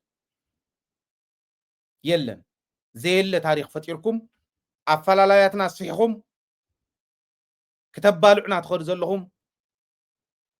ገሊኹም ዘይፈለጥኩም ብገርሁኹም መሲልኩም ገሊኹም ከዓ ብጉርሒ ንጅባኹምን ከሽዖኹምን ክትህጥሩ ትኸድዎ ዘለኹም ኣግባብ ሓዙ እዚዩ ናይ ተኾረፍቲ ሴራ ብሔር ተኮረ አፈላላይ ብሔር መሰረት ዝገበረ አፈላላይ ከም ዝነበረና ኣምሲሉ ክመፀ ይኽእል ጌጋ እዩ ስነ ስርዓት ግበር ህዝቡ ክፈልጦ ክእል ኣሎ ንበይነይ ተኣምር ስለ ዝተፈጠረ ይኮነ ዝዛረብ ዘሎ ክርድኦ ህዝቢ ከምቲ ቀዲመ ተረዲአ እየ ዘለኹ ትተንኮሎም ህዝቢ ክርድኦ ኣለዎ መሰረታዊ ዝኾነ ለውጢ ከምፅእ ከለሎ ስርዓት ግበር ጠጠው በሉ መናእሰይ ትኺድዎም ምሁራነይ ትኺድዎም በይኖም ጠጠው ይበልዋ እንተደልዮም ሰብ ሃፍቲ ሃልይዎም ንህዝቢ ትግራይ መሊኦም መድሒኖም ንኸምዚ ዝበለ ፈላላይ ዝኸውን ሃፍቲ እንተሃልይዎም የፍስስዎ እንተደልዮም በረኸኦም ኣብ ከምዚ ዝበለ ፈላላይ ምፍጣር ግን ነውሪ ተጠንቀቑ እዮም ክበሃል ዘለዎም ክብል ደልየ ፀላእትና ከምዚ ገይሮም ከምዚ ዓይነት ኣፈላላይ ፈጢሮም ናብ ትግራይ እንተኣትዮም ማለት ተፈላላይ ዝፈጥርዎ ዘለዉ ኮነ ፅድቂ ኣይኮነ ወይ ስለ ዝነበረ ኣይኮነ ናብ ትግራይ ንምእታዊ እመኑኒ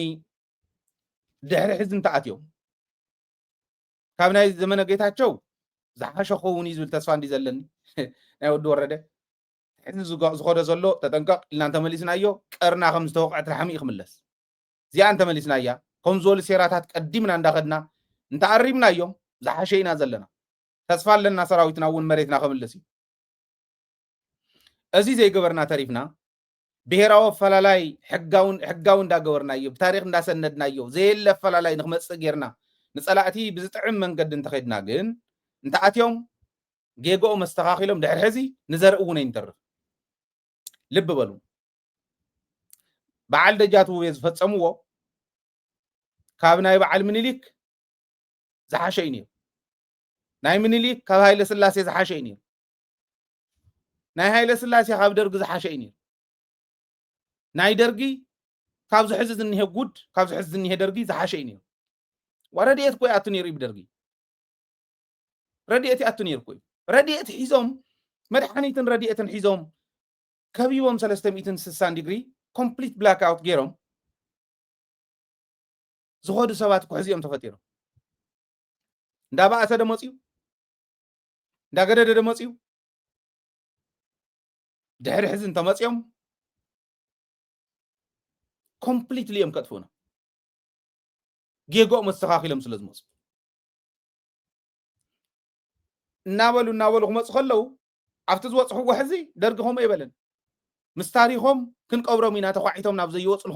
ክንእትዎም ኢና ይበለን ደርጊ ከምኡ ይበለን ሕጂ እዮም ከምኡ ኢሉ ደርጊ ወንበዴዎች እንይዛለን ኢሉ ተናእሰ ዋላ ኦፍኮርስ ንህዝቡ እውን ይጭፍጭፍ ነይሩ ግን ከምቲ ናይ ሕዚ ኣይኮነ ነቱም ሰብ ን30 ሰብ ኣይደፈሩን ን30 ብደርጊ ግዜ ዘምፅዎም ሰባት እውን ራ ኦፍኮርስ ረዳት ሒዞም እዮም ዝመፅዎ ንህዝቢ ትግራይ ስለ ዝፈርሕዎ ኩሎም ረዳት ሒዞም እዮም ዝመፁ ምኒልክ ንጣልያን ሒዙ ሃይለ ስላሴ ንእንግሊዝ ሒዙ ደርጊ ንራሻ ሒዙ እዮም መፅዮምና እዚ ኸ ወሲኾም ኤርትራ ሒዙ ሶማልያ ሒዙ ዓረባት ሒዙ እንዳወሰኹ መፅዮም እንዳገደደ ይኽእል ሕጂ እንተመፅዮምና ሕጂ እንተተሳሒትና እመኑኒ ክንወድቕ ኢና ጥራሕ ኣይኮነ ኮምፕሊትሊ ከጥፉና እዩ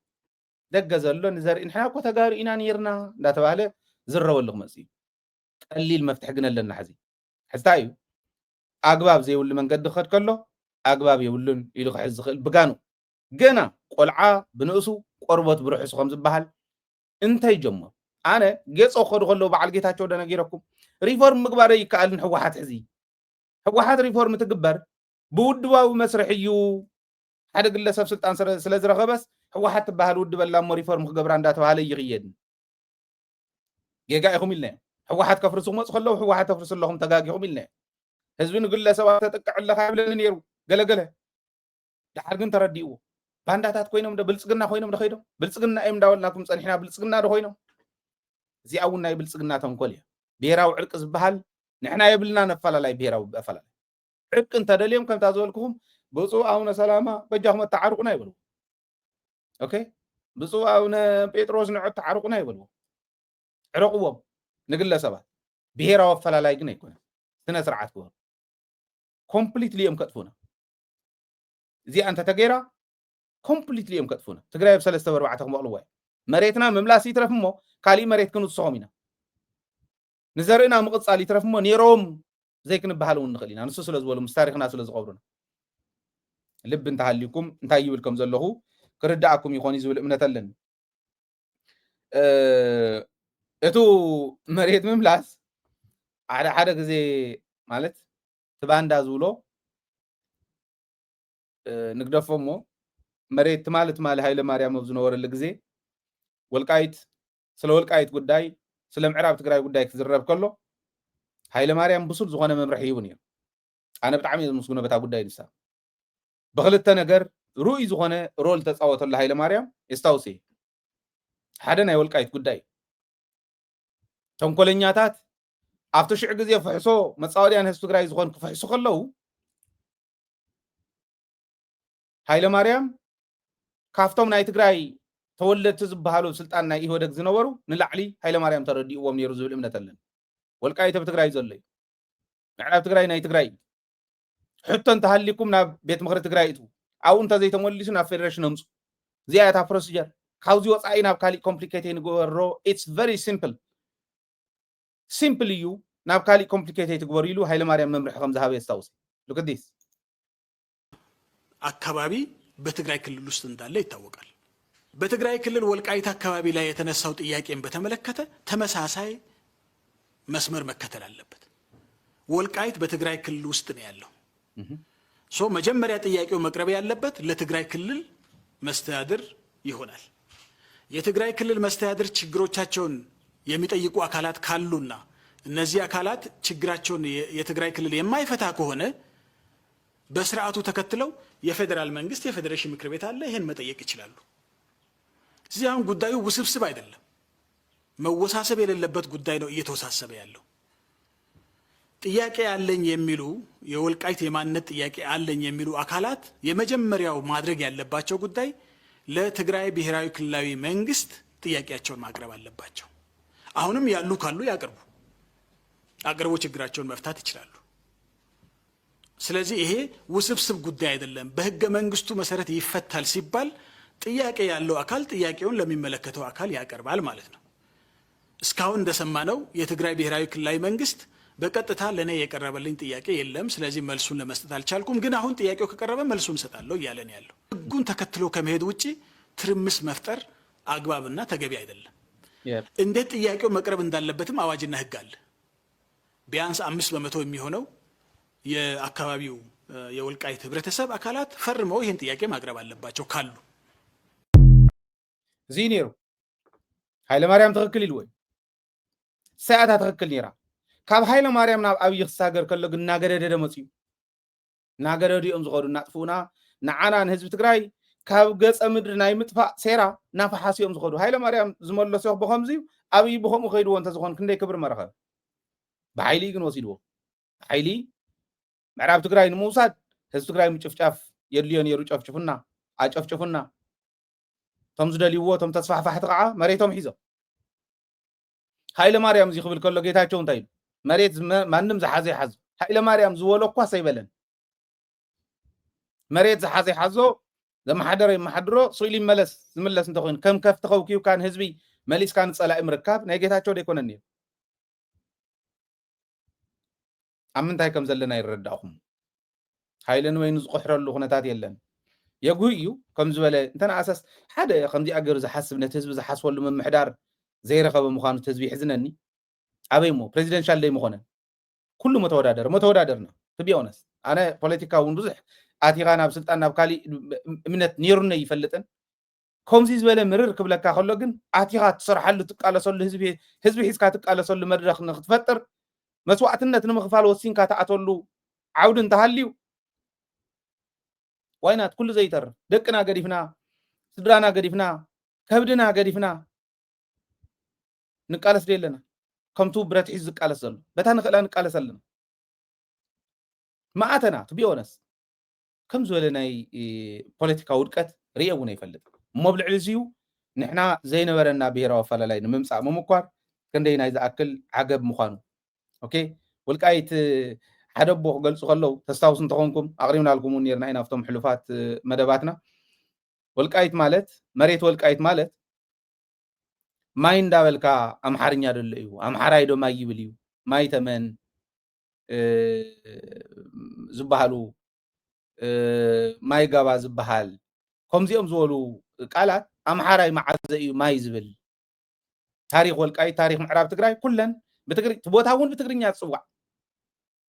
نزي جيتاچو زم حدر يم حدر كم زول اقول كوي وريدنا نيرتم سب اتان احنا خوينا خيلنا نين سبات كم زخبلو خلو عدا هاجر كم زخبلو خلو اتوم دقنا توهالو فمنهنا توهالو زولو وزنورو مستم حدا ولادي مچم لايبرر انديم تم ولدنا نحنا ياو بحدا شهن 460 والقايت بعد إيد مريم قنيعيو بعد شهن 330 تشعتين بعد يساق صقد قنيعيو انتي قلنا انت الله انت شلوخ ليكم وين كم لمنا وين كم شغل يرما مصن ولدنا تاوتم صينهم بأراي دي صام بأراي بمعقرم دي تصور بمعقرم برسهم دي تصور برسهم تصورهم عاد يقنعهم يم نحن هجن وعلنا دك شمع قامينا شمع قامي نراس دجنا يولد راس دجنا زرعوروك يولد زرعوروك ننوس احد عن وسايد يولد نوس احد عن وساقن نلعك مريم نازماچا يقول نصقاس غديه نصبل አቶ አሶይ ዘባማን ለአኩ ይወልድ አዝማቻ ይቆል ጸለምቲ ጸጋስ ገዴ አበስ ገዴ አቶ አሶይ ሰለخለኻ ተክላይ ምልብል አድ ግዳድ ለአከ ማርያም ንቀሽ አምደ ሃይማኖት ታወት አጽሩቅ አጭል ቢኢዷን ጥልጥሉ قشد عمد هايمانت دبهال اتحدو تاوت ጭርቆስ لأك مريم مصياو دجن عرفه تختلتو بعل منيرم قرني اد قرني كوخول اد كوخول ادنا اد ادهانا يدبال ادنا حدكتي اد حدكتي كاو قصيلو ያው በላይ ወደ ማነ ደጎ አታይ እንካል ተንቤን አብይ በላይ ንተክላ አብይ ይወልድ ተክላ አብን ንስ በላይ ይወልድ ንሽረላ አቅኒዑ ያው ሰብአ ወልቃይት ንወልቃይት አቅኒዕሞ ሸመንተ ማይ ቤት ጸገዴ ማይ ደይብልዩ አምሐራይ ሸመንተ ማይ ቤት እዩ ነዚ ተረዲና ንኺድ كاوتا غنانا او اشعو جميرو كسا هجي ماي عقام ماي دالي كسا ماي دالي بوزح بعلو عدم امونو اسحاتيا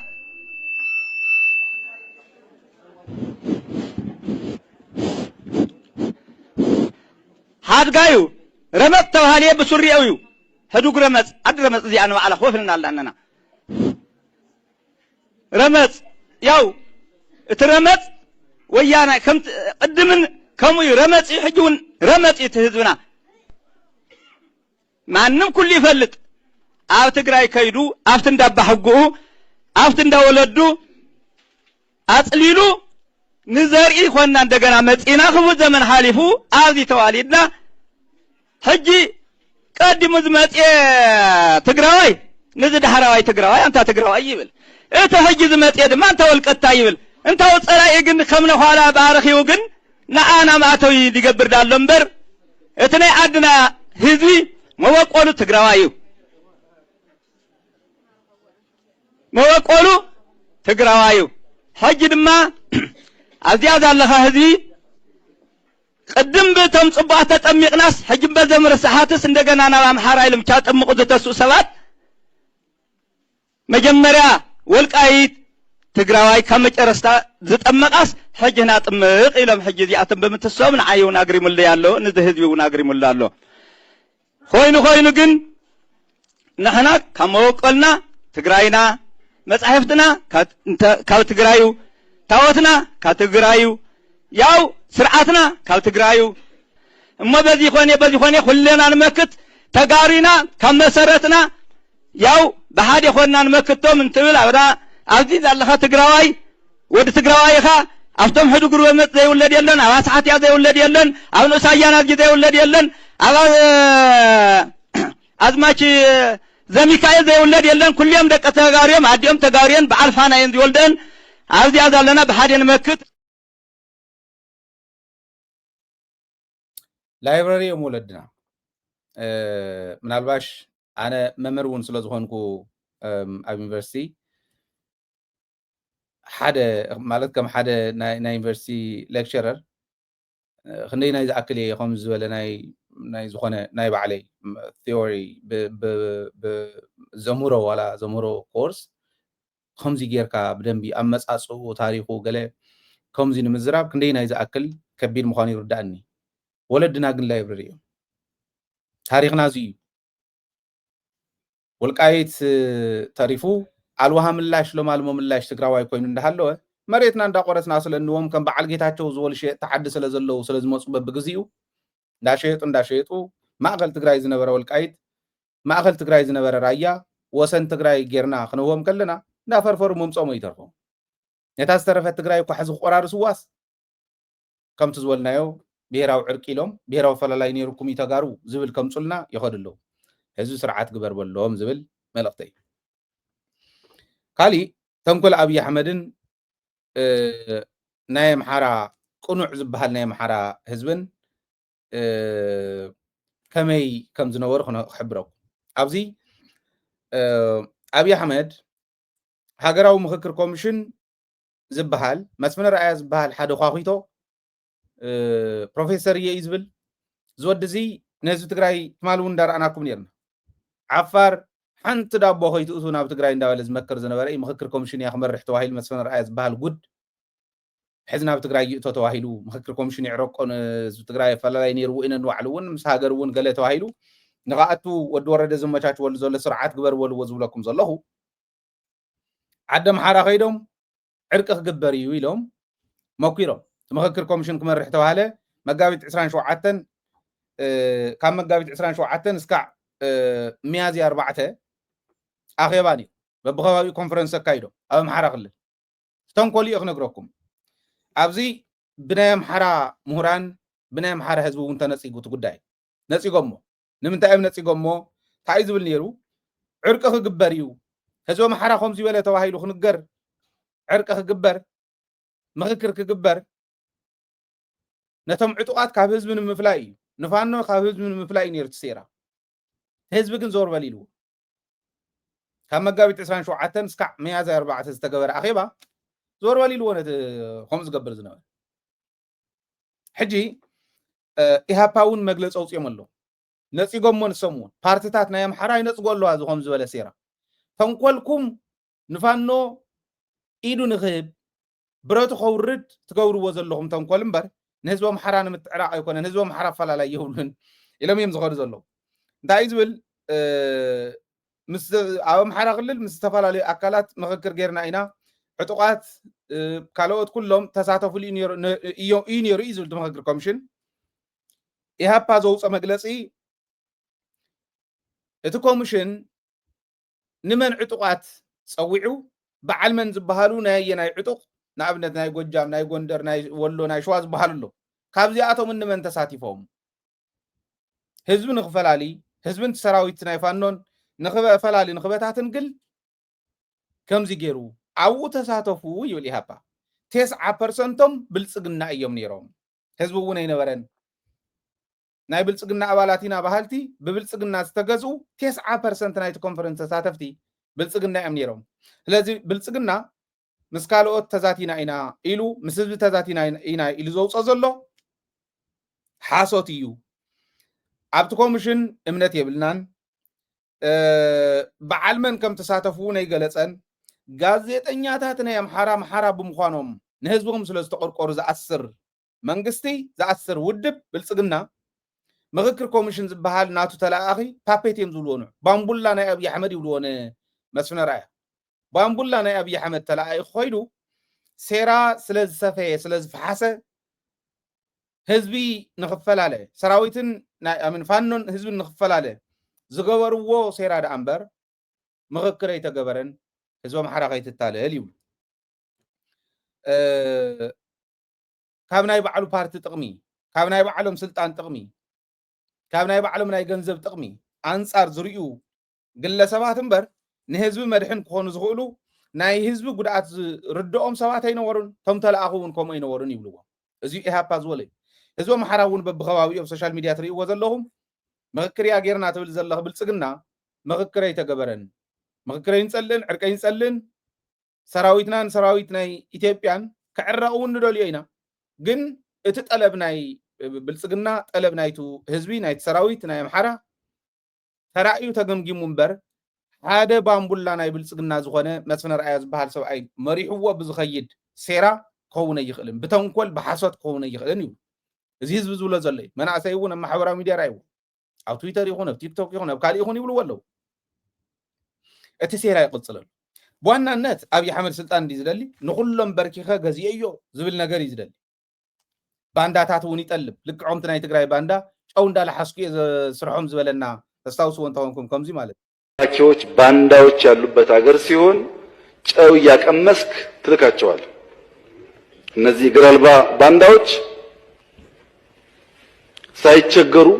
የራሳቸውን ዜጋ የራሳቸውን ቤተሰብ ለመግደል ይፍጨረጨራሉ። ከም ዝበሉ ባንዳታት ኣብ ኣምሓራ እውን ዝኣርር ዘሎ ማለት እዩ እግር አልባ ባንዳ ዝብሎም ዘሎ በዓል ጌታቸው በዓል አብርሃም በዓል ክንደያ ከምኦም ዝበሉ እዮም ኣብ ኣምሓራ እውን ዝደሊ ዘሎ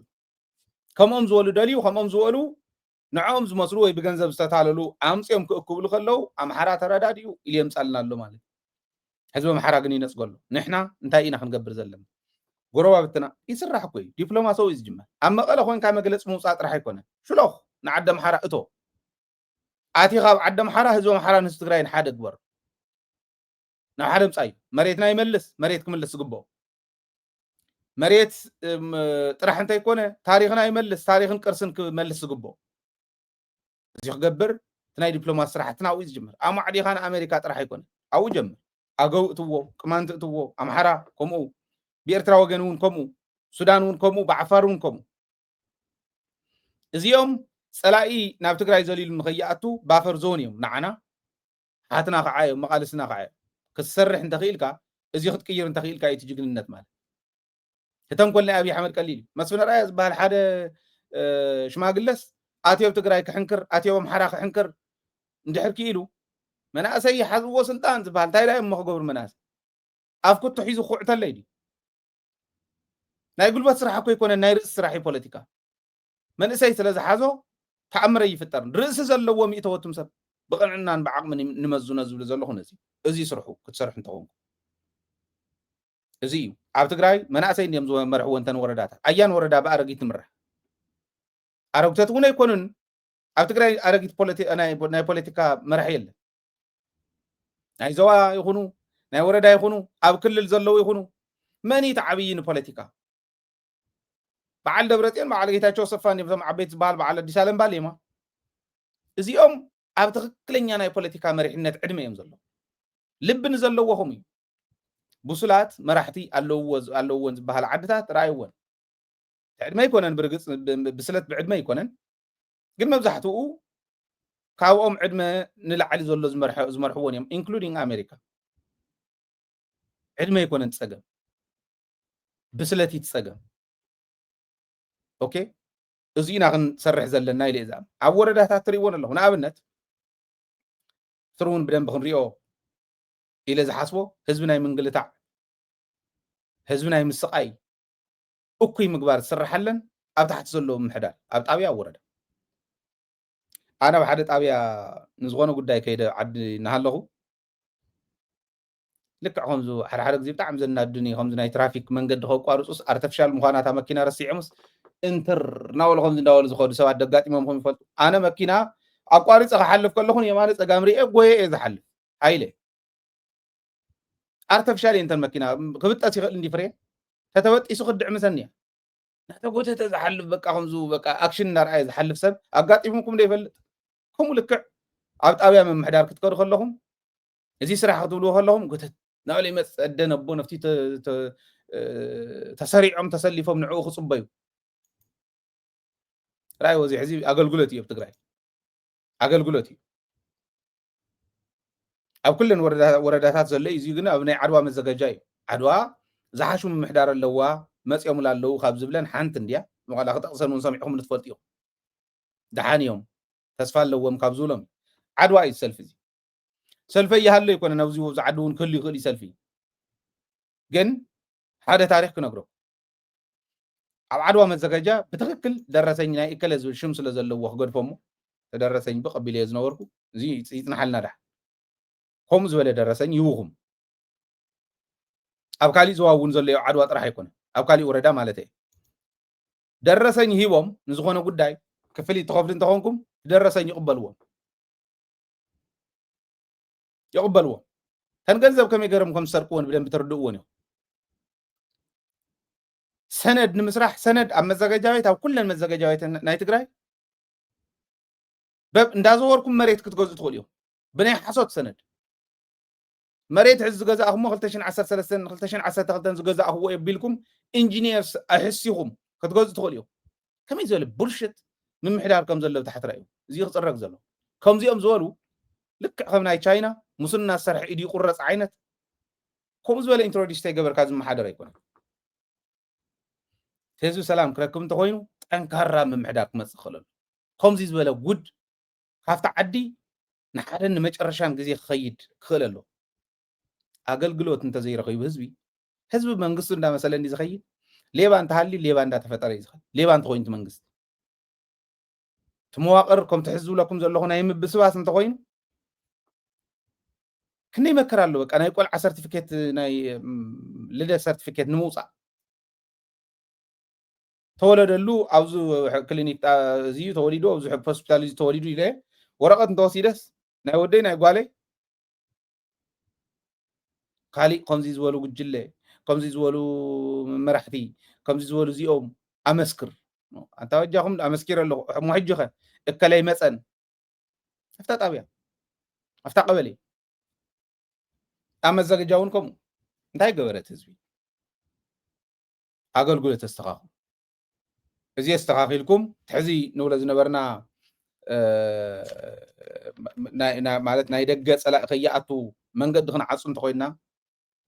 مساخو خنا عصن تخوينا أقول قولتنا اندحرت أنكرنا هزب صبو أقول قولتنا ترخيو هزب عدو يحلو حلاو عدو هزب مبر حدا بريزيدان سلازخون عدو حلو مالتي حدا حلاو سلازخون سلازخون حلو مالتي يكون هزبي موبيلايز قبل هزب استمرار انت خوينو مستو كمرح هزب زلو كسرح زغل هزبي يخون حدا قاعد يخون هزبي لذي استوعبنا خنمرح خنكلل لنا انتم مرحنا زلهم عدل امسكم غزي هيبكم ازي ختصرحوا تقول لكم بحال يعني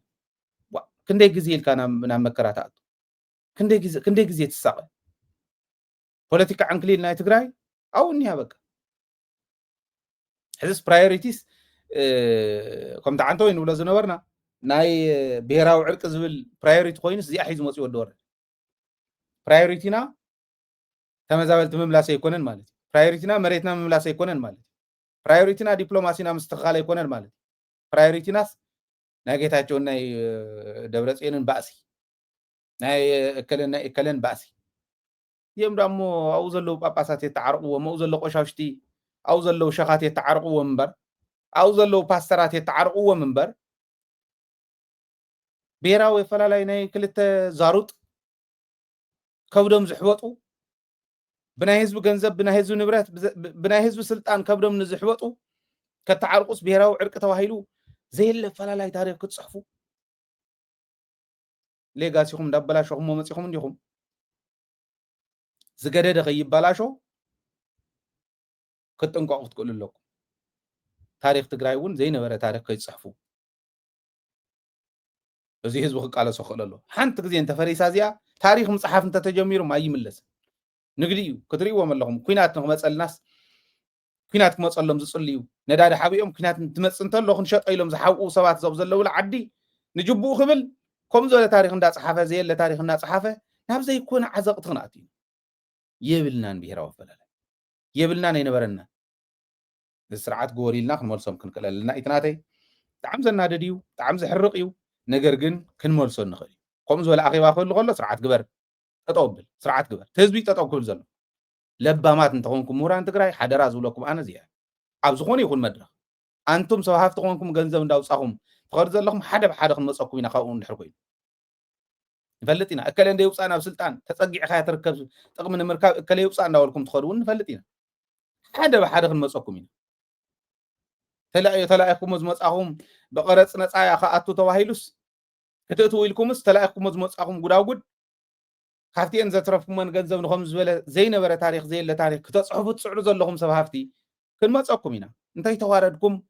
ሓደ ግዜ እንተ ተነጽሉ ጻድቃን ሰብ ኮነ ይኽእልን ሕዘብ ትግራይ መጽስ ጅግና ኮነ ይኽእል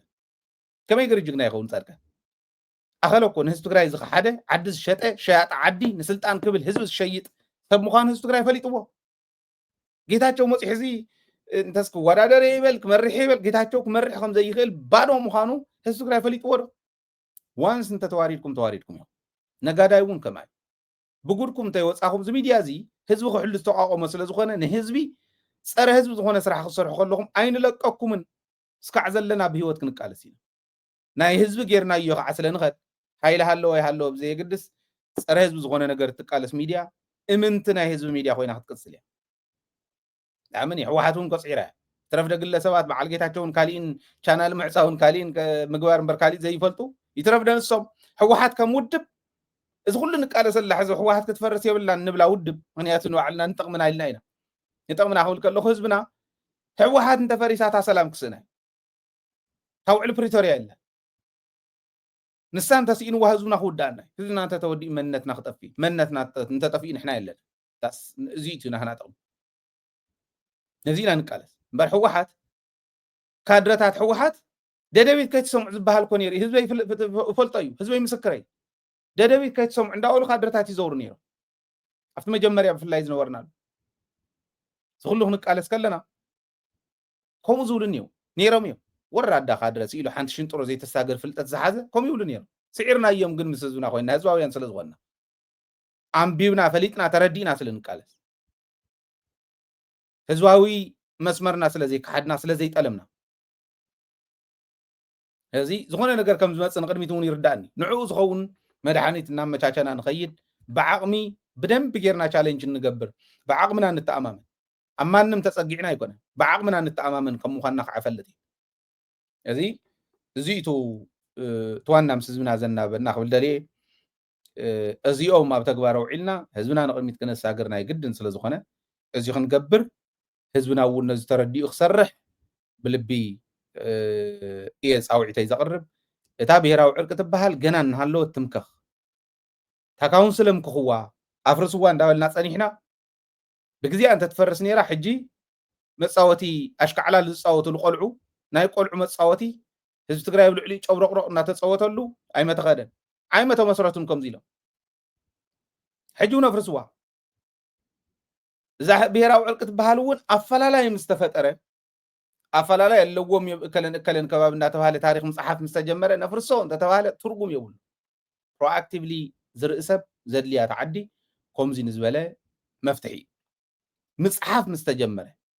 عد هاجر شاف مسحازو صلاتنا شاف مسحازو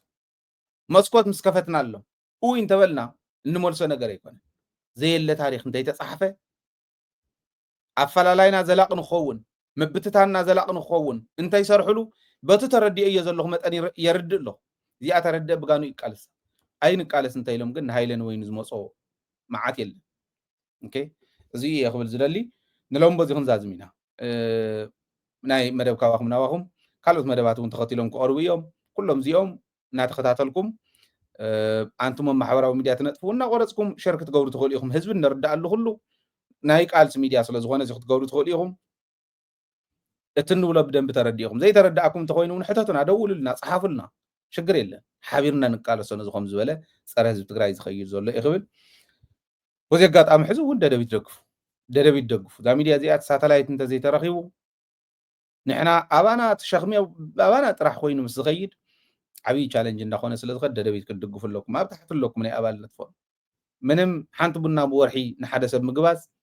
ዓባይ ይኮነት ነቲ ሚድያ عبي تسعنو نخفتر كتحجز تخيلها بيننا خنا زلقو كويدنا بزخونه مقرراص كيفتر